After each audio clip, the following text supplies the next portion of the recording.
Hello everyone, Shrimati मोहरी देवी Tapadia girls college के YouTube channel में आपका फिर से स्वागत है।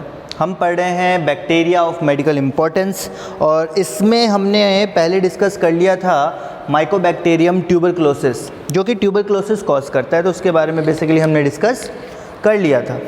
आज के वीडियो में हम पढ़ने जा रहे हैं माइकोबैक्टीरियम लेप्रे। माइकोबैक्टीरियम लेप्री जो है, अब ये बहुत इम्पॉर्टेंट हो जाता है इसको पढ़ना अगर आप बैक्टीरियाज उनके बारे में पढ़ रहे जो मेडिकली पैथोजेनिक हैं या फिर हाईली पैथोजेनिक या टॉक्सिक है उनके बारे में पढ़ रहे, तो उसमें ये बहुत ज़्यादा इम्पॉर्टेंट रोल में आता है। इसके बारे में स्टडी हर जगह की जाती है, तो इसके लिए आपको पढ़ना ये ज़रूरी है। तो माइकोबैक्टीरियम लेप्रे, जो डिज़ीज़ इससे होती है वो है लेप्रोसी। जो डिज़ीज़ इससे होती है वो है लेप्रोसी, जिसको हिंदी में आप कुष्ठ रोग के नाम से जानते होंगे, कुष्ठ रोग। अब लेप्रोसी को लेकर अगर देखा जाए तो कई जगह कई प्रकार की मान्यताएं हैं, कई चीज़ें लोग सोचते हैं कि लेप्रोसी कैसे होती है, क्या होती है, बट अब इसका साइंटिफिक फैक्ट और मेडिकल फैक्ट जो है उसके बारे में हम यहाँ पे देखने जा रहे हैं। जो साइंटिफिक मेडिकल फैक्ट है, माइकोबैक्टीरियम लेप्री बैक्टीरिया है जो कि लेप्रोसी कॉज करता है। उसके अलावा दुनिया में और कोई कारण नहीं है लेप्रोसी होने का, बस यही एक कारण है माइकोबैक्टीरियम लेप्री जिसके कारण लेप्रोसी होती है किसी व्यक्ति में। और ये भी माना जाता है कि ये टच करने से या फिर फिज़िकल कांटेक्ट से फैलता है, जबकि ऐसी बात नहीं है। डायरेक्ट फिज़िकल कांटेक्ट से आपको लेप्रोसी नहीं होता है। इस तरह की ये बिल्कुल बकवास चीज़ें हैं, तो इन चीज़ों को मानने की ज़रूरत नहीं कि डायरेक्ट फिजिकल कांटेक्ट से किसी को लेप्रोसी हो जाता है। अगर आप किसी इन्फेक्टेड पर्सन को टच कर रहे हैं तो हो जाएगा, बिल्कुल ऐसा नहीं है। जब भी बैक्टीरिया का ट्रांसफ़र होगा आपके अंदर तभी होगा। वो ट्रांसफ़र जो है बेसिकली सलाइवा के थ्रू होता है, बेसिकली म्यूकस सलाइवा के थ्रू होता है एक पर्सन से दूसरे पर्सन के अंदर, ठीक है। तो लेप्रोसी के बारे में ये सब कुछ है धारणाएँ, बट बेसिकली माइकोबैक्टीरियम लेप्री है जो कि कॉज करता है लेप्रोसी किसी भी इंडिविजुअल में। और ये जो है अब देखा गया है कि अब मेडिकेशन इसके लिए अवेलेबल है, WHO के द्वारा मेडिकेशन यहाँ पे बनाई गई है और मेडिकेशन जो है यहाँ पे अवेलेबल है, WHO के द्वारा वो निर्धारित की गई है आपके लेप्रोसी के लिए। उसके अलावा ये जो लेप्रोसी है अभी फ़िलहाल देखा जाए तो अप्रॉक्स 10 करोड़ लोग जो हैं पूरे वर्ल्ड में वो इन्फेक्टेड हैं इस डिज़ीज़ से। 10 करोड़ लोग इस डिज़ीज़ से इन्फेक्टेड हैं, एक्टिवली इन्फेक्टेड हैं। और बेसिकली जो साउथ ईस्ट एशिया का रीजन है या फिर साउथ अमेरिका का रीजन है, साउथ अमेरिका या फिर साउथ ईस्ट एशिया का जो रीजन है वो उसमें बहुताय मात्रा में या ज़्यादातर जो पेशेंट्स हैं लेप्रोसी के वो पाए गए हैं। उसके आगे अपन देखते हैं, इसको हैंसन डिजीज़ भी बोलते हैं, बिकॉज जो साइंटिस्ट थे जिन्होंने इस बैक्टीरिया की खोज की थी उनका नाम था गेरहार्ड आर्म्योर हैंसन। तो जीए हैंसन ने खोज की थी, इस कारण से इनको हैंसन डिजीज़ भी बोला जाता है लेप्रोसी को। अब इसके बारे में देखें तो बेसिकली लेप्रोसी जो है वो ऐसा डिज़ीज़ है जो कई एक लंबे समय तक सिम्टम्स शो नहीं करता। 5 से लेकर 10, 15, 20 साल लग जाते हैं इसको सिम्टम शो करने में एक इंसान में। हो सकता है वो व्यक्ति आज से 10 साल पहले इन्फेक्ट हुआ हो और उसके अंदर सिम्टम शो बहुत बात करेंगे। ये कारण है कि जो बैक्टीरिया है वो बहुत स्लोली ग्रो करता है, बहुत स्लोली ग्रो करता है और इन्फेक्ट करता है बहुत स्लोली। तो इसके जो सिम्टम्स है वो दिखने में एक लंबा टाइम, एक लंबा अरसा लग सकता है, ठीक है। अब इसके आगे अपन देखते हैं सिम्टम्स जब शो होंगे तो यहाँ पे बेसिक सबसे मेन सिम्टम्स जो है या फिर देखा जाए तो एक पैचेस या फिर शरीर के ऊपर है ना लीजन्स क्रिएट होंगे। शरीर के ऊपर धब्बे लाल रंग के, थोड़ी सी इचिंग होगी, जलन होगी, उसमें हो सकता है पस जमा हो सकता है। तो इस तरह से शरीर के ऊपर निशान बन सकते हैं, घाव हो सकते हैं। वो बेसिक एक सिम्टम है लेप्रोसी का, ठीक है। आगे अपन चलते हैं इस डिज़ीज़ के बारे में। तो इसको बेसिकली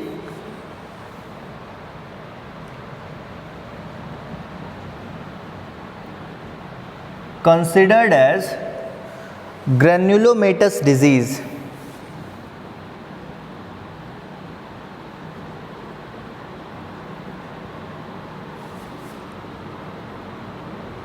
ग्रैन्युलोमेटस डिजीज़ के बारे में अपन पढ़ रहे हैं,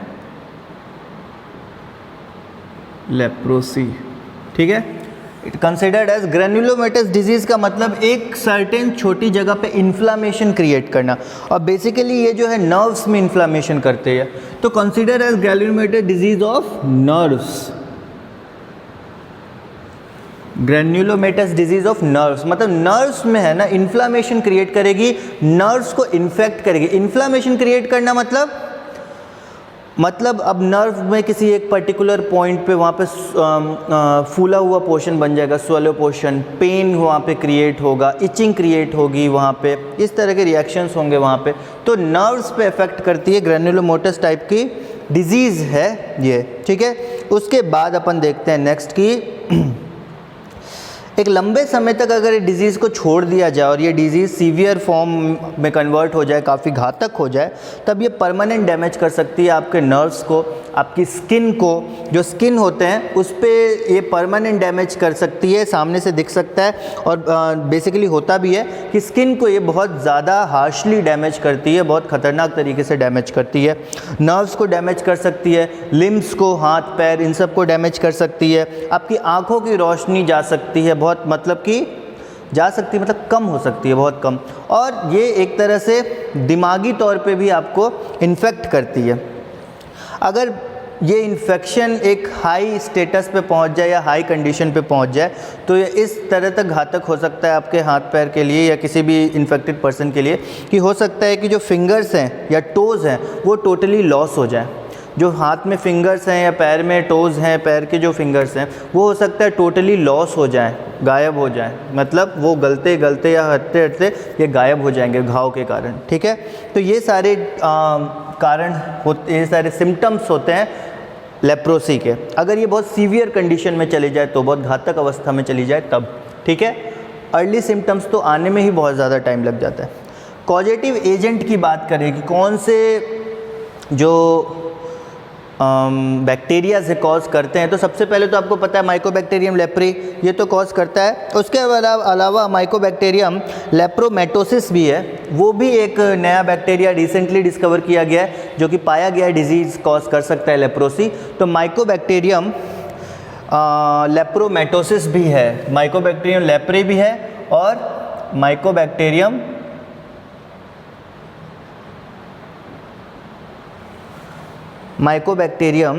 लेप्रोमेटोसिस भी है।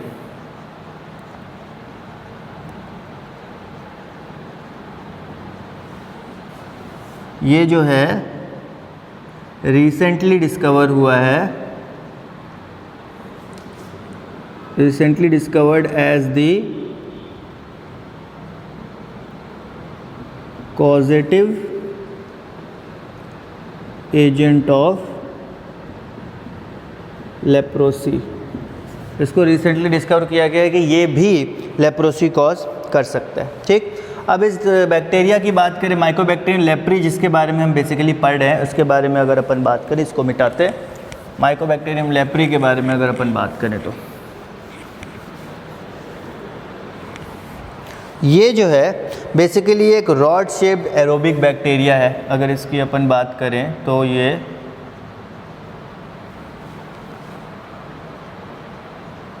रॉड शेप्ड एरोबिक बैक्टीरिया, ठीक है। It is an rod shaped aerobic bacteria. उसके बाद ये एक एसिड फास्ट बैक्टीरिया है। ये क्या है? एक एसिड फास्ट बैक्टीरिया है। मतलब एसिड फास्ट बैक्टीरिया बोलने का मतलब क्या है? एसिड फास्ट बैक्टीरिया बोलने का यहाँ पे मतलब है कि जब बैक्टीरिया पे हम एसिड अप्लाई करते हैं तो जनरली क्या होता है कि जो बैक्टीरिया का कलर है ना वो चला जाता है पूरी तरह से। बट एसिड फास्ट जो बैक्टीरिया होता है वो एसिड के प्रति जो डीकलराइजेशन होता है उसको रेसिस्ट कर जाता है, तो ये अपना कलर नहीं छोड़ता, ठीक है। तो एसिड फास्ट बैक्टीरिया वैसे बैक्टीरिया पड़ते होते हैं जो एसिड के प्रति भी थोड़ी सी रेसिस्टेंस रखते हैं और डीकलराइज नहीं होते हैं, ठीक। उसके बाद अगर अपन देखें तो surrounded by a waxy coat, एक कवरिंग लेयर, वैक्स की, मोम की जैसी एक कवरिंग लेयर इनकी सेल मेम्ब्रेन जो होती है वो रहती है। और इस सेल मेम्ब्रेन का बहुत ज़रूरी काम है इन बैक्टीरिया में, ये सेल मेम्ब्रेन का बहुत ज़रूरी काम है। ये एक सेल मेम्ब्रेन है। ठीक है, ये वैक्सीकोड प्रेजेंट रहती है। उसके बाद ये जो बैक्टीरिया है ये सिंगली भी मिल सकते हैं, मतलब अकेले भी मिल सकते हैं और पेयर्स में या कॉलोनीज़ में भी मिल सकते हैं। उसके बाद अगर अपन देखें तो ये जो हैं ऐसे बैक्टीरिया हैं जो कि लेबोरेटरी कंडीशन में कल्चर नहीं किए जा सकते या आज तक कल्चर नहीं हुए हैं। ये जो बैक्टीरियाज़ हैं ये आज तक लेबोरेटरी कंडीशन में कल्चर नहीं किए जा सके हैं। अब कल्चर क्यों नहीं किए जा सके इसके बारे में अपन पढ़ते हैं। कल्चर की अगर अपन बात करें माइकोबैक्टीरियम लेप्रे की, तो ये आज तक कल्चर नहीं किया जा सका है। कल्चर क्यों नहीं किया जा सका है? सबसे पहले तो इनका जो जनरेशन टाइम है या फिर इनका जो ग्रोथ का टाइम है वो बहुत ज़्यादा है। ये ग्रो इजीली नहीं कर पाते हैं किसी भी मीडियम पे। ये जो है बेसिकली किसी मीडियम पे ग्रो नहीं कर पाते हैं। और दूसरी चीज़ कि ये पैरासिटिक नेचर के होते हैं तो इनको एक होस्ट के इंटरनल बॉडी का इन्वायरमेंट ज़रूरी होता है। तो पैरासिटिक नेचर का होने के कारण, दूसरा इनकी जो ग्रोथ रेट है वो बहुत स्लो होने के कारण, रेप्लिकेशन रेट जो है बहुत स्लो होने के कारण ये नहीं ग्रो कर पाते हैं। और तीसरी चीज़ है कि जो इनका सेल वॉल है वो इस तरह से कॉम्प्लेक्स होता है, यूनिक होता है, उस कारण से भी जो इनका रेप्लिकेशन रेट है वो इनके सेल मेम्ब्रेन पे डिपेंड करता है। क्योंकि इनका जो सेल मेम्ब्रेन है वो डिवाइड होने में बहुत टाइम लगाता है क्योंकि वो काफ़ी ज़्यादा कॉम्प्लेक्स होता है। ठीक है, तो इतना कॉम्प्लेक्स सेल वॉल या इनके सेल मेम्ब्रेन होती है, इसी कारण से इनका रेप्लिकेशन रेट कम होता है और इनको ग्रो करवाना अभी तक तो पॉसिबल नहीं हो पाया। ठीक है, रेसिस्टेंस की बात करें तो ये मैं आपको ऐसे ही बता रहा हूँ, ये क्योंकि छोटी छोटी चीज़ें हैं, पॉइंट आप इसको ऐसे ही नोट कर सकते हो। कल्चर तो आपने लिख लिया कि ये कल्चरेबल नहीं है, फ़िलहाल अभी तक तो कल्चरेबल नहीं है, कल्चर नहीं कर पाए हैं हम इनको। रेसिस्टेंस की बात करें तो माइकोबैक्टीरियम लेप्रे जो है वो लो मॉइस्ट इन्वायरमेंट में, मतलब जहाँ पे नमी हो वैसे इन्वायरमेंट में या ठंडे इन्वायरमेंट में सर्वाइव कर सकता है। ठीक है, और हाई टेम्परेचर के प्रति ये सेंसिटिव होता है, काफ़ी ज़्यादा सेंसिटिव होता है। तो अगर मॉइस्ट टेम्परेचर या फिर कोल्ड टेम्परेचर की बात करें तो ये लगभग 46 दिनों तक सर्वाइव कर सकता है। अगर नमी वाले इन्वायरमेंट की या कोल्ड इन्वायरमेंट की बात करें तो 46 दिनों तक ये सर्वाइव कर सकता है। पर अगर गर्मी की बात करें तो ये बिल्कुल भी रेसिस्टिव नहीं होता है गर्मी के प्रति, वो गर्मी में ख़त्म हो जाएगा। अगर आप 2 घंटे सूरज की रोशनी में इसको छोड़ दो, इसकी डेथ हो जाएगी। और अल्ट्रावायलेट रे के प्रति भी इसके अंदर रेसिस्टेंस नहीं होती। ठीक है, अब आते हैं मेन पॉइंट पे, पैथोजेनिसिटी। रेसिस्टेंस समझ में आ गया ना कि हाई टेम्परेचर पे ये इसकी डेथ हो जाएगी, सूरज के नीचे लाके छोड़ दोगे मर जाएगा।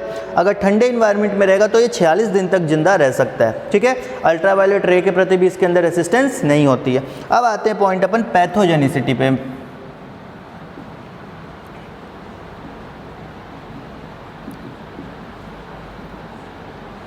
अब अपन बात करते हैं इसकी पैथोजेनिसिटी की।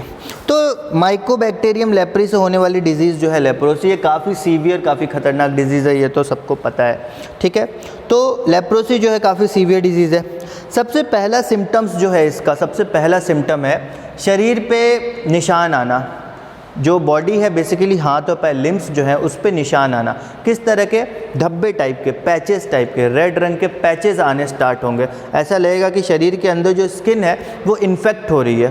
तो स्किन जब इन्फेक्ट होना स्टार्ट करती है, पैचेस आना स्टार्ट करते हैं, तो वो बेसिकली हम कंसिडर करते हैं पहला सिम्टम माइकोबैक्टीरियम लेप्री के केस में कि हाँ, अब बॉडी में अगर किसी भी तरह का ऐसा दाग या धब्बा आना स्टार्ट हुआ या इरिटेशन होनी स्टार्ट हुई, जलन होनी स्टार्ट हुई और स्किन में रेडनेस आना स्टार्ट हुआ, तो आपको लगेगा जगह जगह एक पॉइंट पे राउंड या इस तरह के आपको दाग दिखेंगे। तो हो सकता है कि वो कारण हो, कंफर्म नहीं बट हो सकता है कि वो एक कारण हो लेप्रोसी का या फिर एक वो सिम्टम हो लेप्रोसी का। उसके आगे अपन देखते हैं कि ये बेसिकली नेसल म्यूकोसा कोई छींक दे, उससे जो क्या कहते हैं ड्रॉपलेट्स बाहर निकलेंगे और वो किसी और के अंदर अगर प्रवेश कर जाए, तो ये सबसे मेन कारण है लेप्रोसी के जो बैक्टीरिया है उसको फैलने का।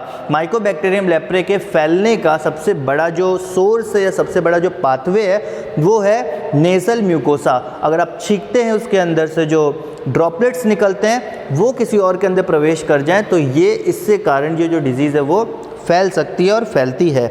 उसके आगे अपन देखें तो इसके कॉजेटिव जो कैरियर्स हैं वो कौन है? तो सबसे बड़े कैरियर्स तो हम खुद हैं, ह्यूमन बींग्स, क्योंकि ह्यूमन बींग्स में डिजीज़ होती है और ह्यूमन बींग्स से ही ह्यूमन बींग्स को दूसरी डिजीज़ हो सकती है, क्योंकि हम छींकें तो फिर वो आ सकते हैं एक से दूसरी जगह। और ह्यूमन बींग्स के अलावा एक एनिमल है जिसको अपन आर्माडिलोज बोलते हैं, आपने शायद देखा नहीं होगा। आर्माडिलोज ऐसा एक छोटा सा एनिमल होता है जो कि आर्माडिलोज इसका नाम होता है क्योंकि ये आर्मर्ड होता है, मतलब कवचधारी होता है, इसके ऊपर कवच होता है। तो ये कवचधारी जो एनिमल है इस कारण से भी ये फैल सकता है, पर ज़्यादा चांसेस होते हैं कि ये ह्यूमंस के कारण ह्यूमन में फैले। उसके आगे अपन देखते हैं कि माइकोबैक्टीरियम लेप्रे जो है वो बेसिकली शरीर के अंदर जाता कहाँ है? तो सबसे पहले जाता है शरीर के अंदर ये स्वान सेल्स में। स्वान सेल्स मतलब पेरीफेरल नर्वस सिस्टम, आप चले जाओ ब्रेन के पास, पेरीफेरल नर्वस सिस्टम के पास जाता है स्वान सेल्स में। स्वान सेल्स का क्या काम होता है? स्वान सेल्स का काम होता है कि जो नर्व फाइबर्स है अपने एक्सोन्स हैं आपके, उसको माइलिनेटेड बनाना, माइलिन शीथ उसके ऊपर चढ़ाना। स्वान सेल्स का क्या काम है कि जो नर्व फाइबर्स हैं आपके नर्व सेल्स में एक्सोन्स हैं उसमें माइलिन शीथ चढ़ाना, ताकि जो इम्पल्स है या फिर जो मैसेजेस का मैसेज ट्रांसफ़र करने की जो स्पीड है वो बढ़ सके। हाँ, इम्पल्स का जो पूरी स्पीड है वो क्या, रिएक्शन की स्पीड है जो वो बढ़ सके। पर यहाँ पे ये स्वान सेल्स को ही इन्फेक्ट करता है, ठीक है, स्वान सेल्स को इन्फेक्ट करता है। स्वान सेल्स वो सेल्स हैं जो कि माइलिन शीथ का निर्माण करते हैं आपके नर्व सेल्स में। जो एक्सोन में माइलिन शीथ की लेयर होती है उसका निर्माण आपके स्वान सेल्स करते हैं, जो कि पीएनएस में पाए जाते हैं, पेरिफेरल नर्वस सिस्टम में, ठीक है। और स्वान सेल्स को इन्फेक्ट करता है और शरीर में जो मैक्रोफेजेस सेल है, मैक्रोफेजेस सेल है उसमें रिसाइड करता है, मतलब उसमें जाके रहता है। तो स्वान सेल को इन्फेक्ट किया। मैक्रोफेजेस सेल आपको याद होगा क्या है? एक इम्यून सेल है। मैक्रोफेजेस सेल क्या है? एक फैगोसाइटिक इम्यून सेल है, बट ये जो बैक्टीरिया है ये उसी इम्यून सेल में जाके रहता है, मैकोबैक्टीरियम में, मैक्रोफेजेस में, ठीक है। उसके बाद अपन देखते हैं और वहीं पे रह के ग्रो करता है, मैक्रोफेज में ही रहता है, वहीं पे जाके ग्रो करता है। उसके आगे अपन देखते हैं कि लिम्स में इन्फ्लामेशन आएगी, इनसेंसिटिविटी आएगी।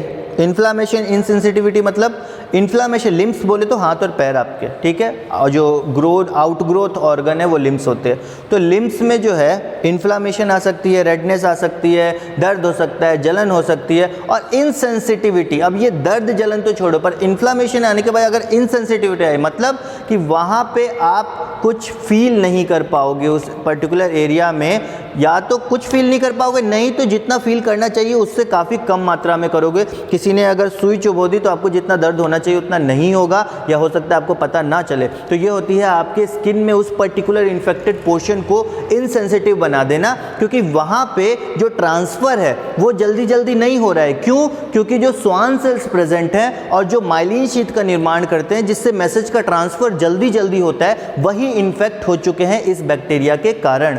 तो इसीलिए कारण है कि इनसेंसिटिव बना देता है उस पर्टिकुलर एरिया को जहाँ पे ये इन्फेक्ट करता है, ठीक है। उसके आगे अपन देखते हैं कि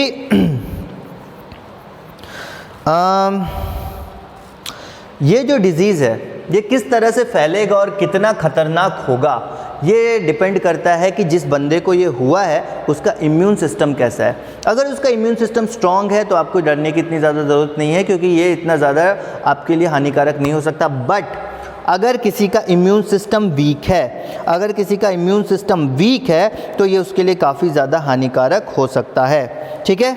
आगे अपन देखते हैं नेक्स्ट पॉइंट। अब ये जो लेप्रोसी है इसको दो पार्ट में कैटेगराइज किया गया है।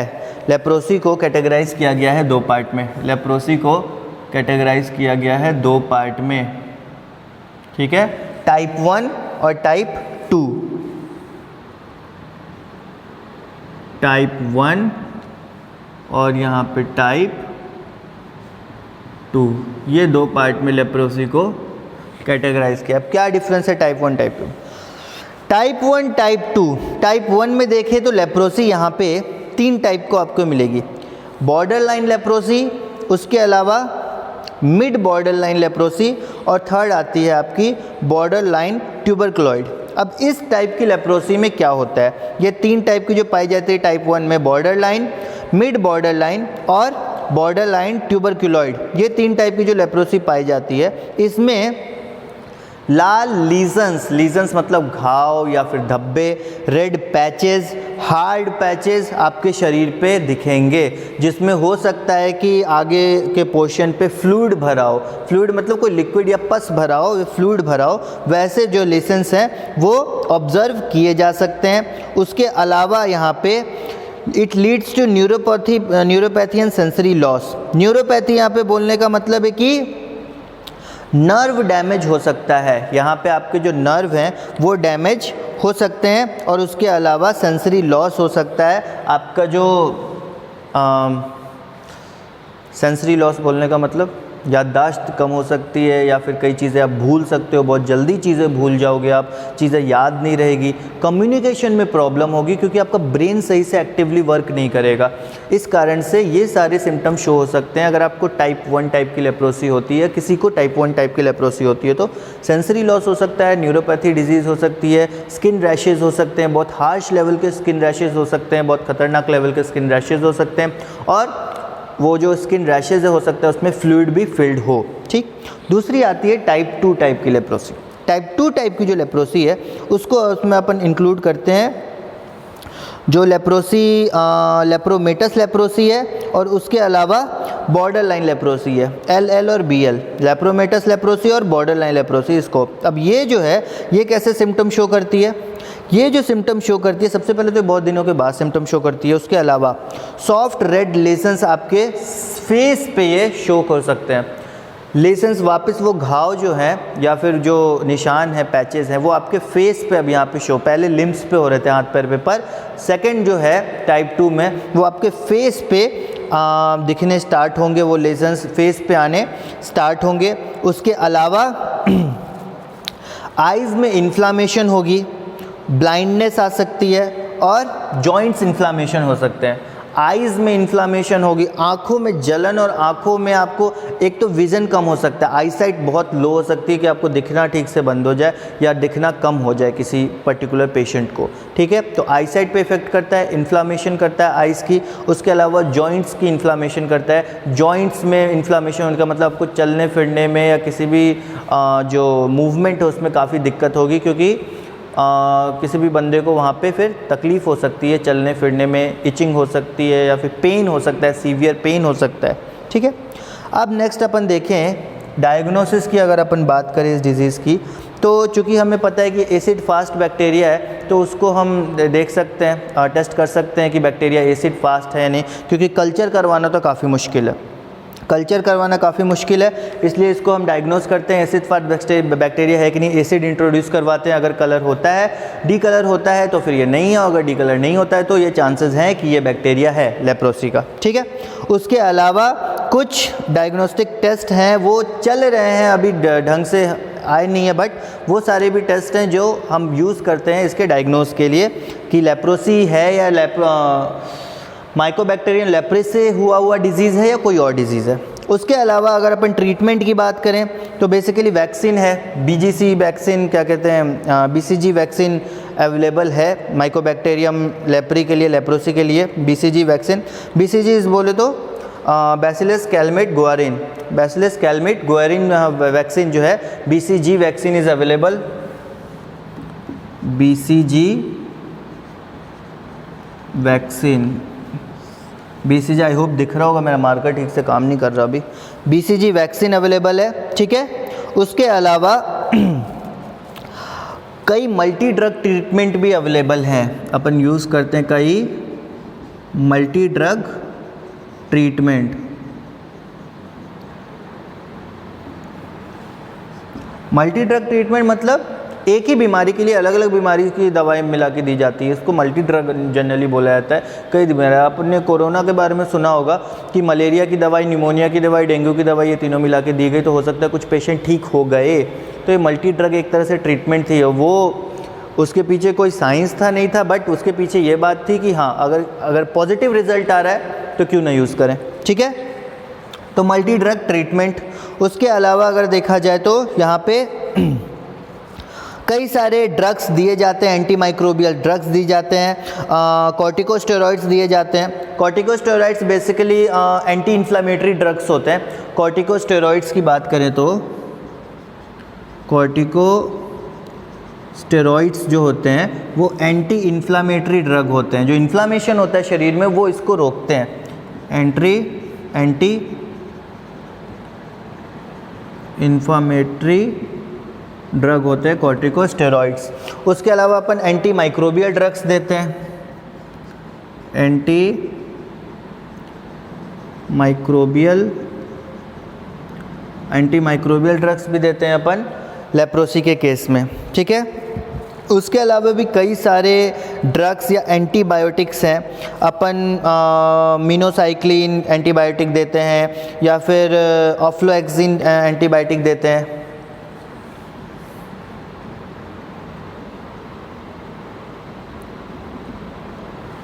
ऑफ्लोएक्सिन,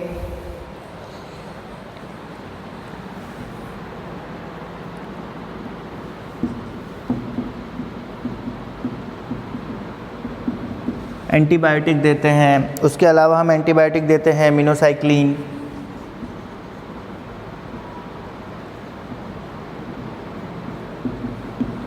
ये सारी चीज़ें हैं जो अपन लेप्रोसी में यूज़ करते हैं, ठीक है। तो ये थे टोटल आपके, ये क्या था, वैक्सीनेशन या ट्रीटमेंट। कई देशों में ये जो BCG है ना, BCG ये बर्थ के समय दे दी जाती है, बच्चों को दी जाती है ताकि फ्यूचर में जो चांसेस हों भी अगर किसी को होने के तो वो ख़त्म हो जाए। तो BCG वैक्सीनेशन दी जाती है बच्चों को, कई कंट्रीज़ में ऐसा ये कंपलसरी कर रखा है, ठीक है। तो ये था बेसिकली आपका bacteria of medical importance Mycobacterium leprae. Leprosy के बारे में हमने देखा, कुष्ठ रोग के बारे में कैसे होता है, कितना हार्श होता है, कितना मुश्किल है इसको पहचानना, इसको कल्चर करना अभी तक संभव नहीं हो पाया है, पर इसके लिए ड्रग्स, इसके लिए एंटीबायोटिक्स, इसके लिए मेडिकेशन अवेलेबल है, ट्रीटमेंट अवेलेबल है। तो ये डिज़ीज़ क्योरेबल है, ठीक हो सकती है, बस अगर ये एक लेटर फेज पे पहुंच जाए तो हानिकारक हो जाती है, बट ये क्यूरेबल डिजीज़ है। ओके, सो ये था आज का अपना वीडियो माइकोबैक्टीरियम लेप्री के बारे में, और ये चैप्टर ख़त्म हो चुका है। Basically bacteria of medical importance ख़त्म हो चुका है। नेक्स्ट वीडियो में हमको 2 और बीमारियों के बारे में पढ़ना है, एड्स और हेपेटाइटिस, बट वो नेक्स्ट चैप्टर है एड्स हेपेटाइटिस का, उसके बारे में अपन पढ़ेंगे। तो आज ये चैप्टर ख़त्म हो गया जिसमें हम बैक्टीरियाज़ के बारे में पढ़े थे, किस बैक्टीरिया से होता था। जो सारे जो डिजीज़ हमने पढ़े वो सारे बैक्टीरिया से होने वाले डिजीज़ेस थे। सो आज का वीडियो और ये चैप्टर यहाँ पे ओवर करते हैं। आई होप कि ये समझ में आया होगा और ये वीडियो आपको अच्छी लगी होगी। सो अगर ये वीडियो पसंद आई हो, इस वीडियो को लाइक कीजिए, शेयर कीजिए, हमारे चैनल को सब्सक्राइब कीजिए। मिलते हैं नेक्स्ट वीडियो में नए टॉपिक के साथ। Thank you very much.